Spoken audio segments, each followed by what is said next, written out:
She lived, as we all have lived, too many years in a culture broken by brutally powerful men. For too long, women have not been heard or believed if they dared to speak their truth to the power of those men. But their time is up. My daddy would tell us, don't be afraid. Because nobody's going to hurt you long as I'm living. Nobody's going to hurt you.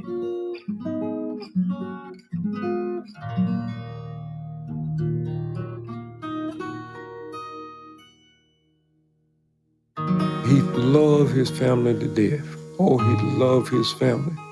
I believe that's the reason he didn't do anything to try to get revenge against them boys, because he felt that he had to still lie to protect us.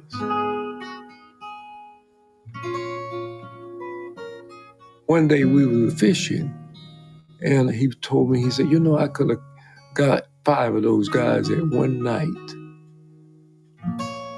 I said, what guys? It's the guy that raped my daughter. Peace and love, family. Welcome back to the Hope, the HOPE, Helping Our People Elevate. If this is your first time here, welcome to the channel. Make sure you hit that like button, subscribe to the channel if you like the content.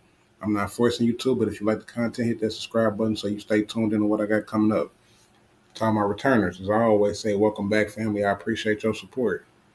Today we revisit a story that many history books still fail to tell. The story of Recy Taylor, a 24-year-old black mother, a sharecropper, and a survivor.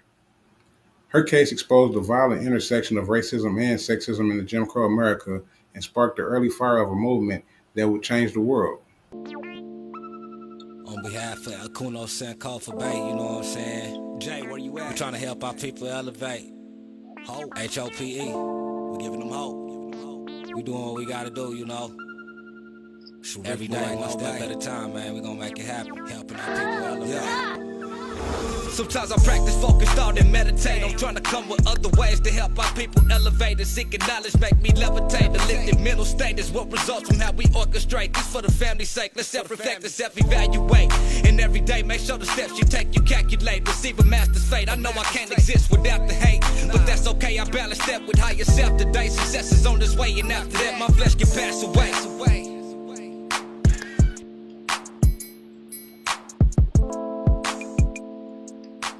Abbeville, Alabama, September 3rd, 1944. Recy Taylor was walking home from church service with a friend. She had just finished praising God, dressed in her Sunday best, when a green Chevrolet pulled up alongside of her. Inside were 6 white men. One of them falsely accused her of cutting the white boy. They forced her into the car at gunpoint. They didn't take her to jail. They took her to a remote grove of pine trees. There, all 6 of them brutally gang raped her, one after another. When they finished, they blindfolded her, dropped her off near her home, and told her if she ever spoke about it, they'd kill her. But Recy did speak. She told her father, she told the sheriff, she told the world. Sheriff Gamble identified the suspects almost immediately. In fact, one of the attackers, Hugo Wilson, confessed to what they did. He even named the other 5 men, but no arrests were made. The sheriff refused to pursue justice. The all-white grand jury heard the confession and dismissed it, not once, but twice. 2 separate grand juries declined to indict the men. Why? Because in Jim Crow, Alabama, a black woman's word meant nothing, especially against white men. This wasn't just about race, it was about gendered power. Black women were seen as disposable, their bodies used, abused, and discarded without consequences. But Recy's voice carried. The NAACP heard her story and sent their best investigator, Rosa Parks. This was more than a decade before her famous refusal to give up her seat on the Montgomery bus. At the time, Rosa Parks was a seasoned activist.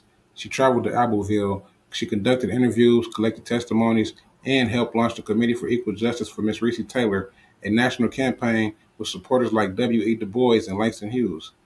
The committee pressured the Alabama governor. It generated national headlines. The Chicago Defender, Pittsburgh Courier, Baltimore Afro-American, and other black newspapers amplified her story. Rosa Parks called it the strongest campaign for equal justice to be seen in decades. Still, no charges were ever brought. After the public pressure died down, Recy Taylor returned to life as best she could, but the price of speaking out was high.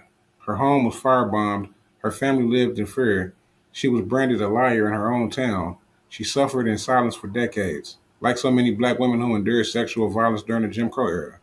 In 2010, historian Danielle McGuire published a book at the dark end of the street, which reveals how central black women's resistance of sexual violence was to the civil rights movement and how Recy Taylor's case had laid the foundation for the fight. 2011, the Alabama legislators finally issued an apology letter to Recy Taylor, but it was too late for justice, but not too late for the truth. Recy Taylor lived until she was 97. She passed away in 2017, just 3 days before New Year's. At the 2018 Golden Globes, Oprah Winfrey honored her in a powerful speech saying, Recy Taylor, a name I know and I think you should know too. In 1944, Recy Taylor was a young wife and a mother. She was just walking home from a church service she'd attended in Abbeville, Alabama, when she was abducted by 6 armed white men, raped and left blindfolded by the side of the road, coming home from church. They threatened to kill her if she ever told anyone.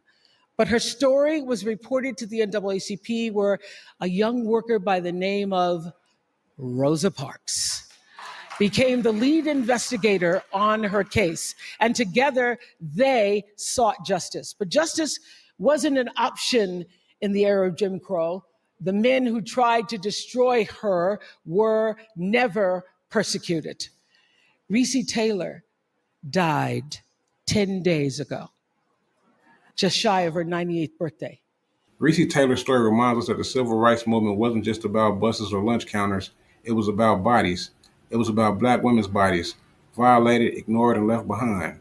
But she spoke, and because she did, a movement grew stronger. Recy Taylor was more than a victim, she was a fighter. And Rosa Parks was more than a tired woman on a bus. She was a freedom warrior who had been fighting for women like Recy Taylor long before Montgomery. So say her name, tell her story, shine light on the violence that history tried to bury. Because we are the memory keepers, we are the torch bearers, and we will not let her legacy be forgotten.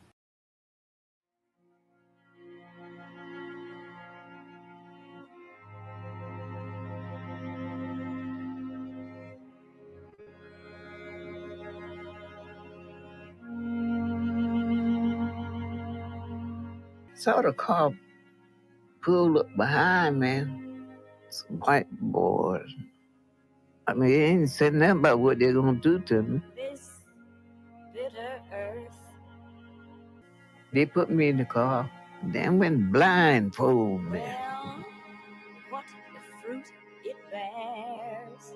I was begging them to leave me alone. Don't shoot me. I got to go home to see about my baby. They wouldn't let me go. I can't help but tell the truth. What they done to me. And if my life is like the dust. Every time I go there, I look down that road. Try to remember them trees. The glow of a rose.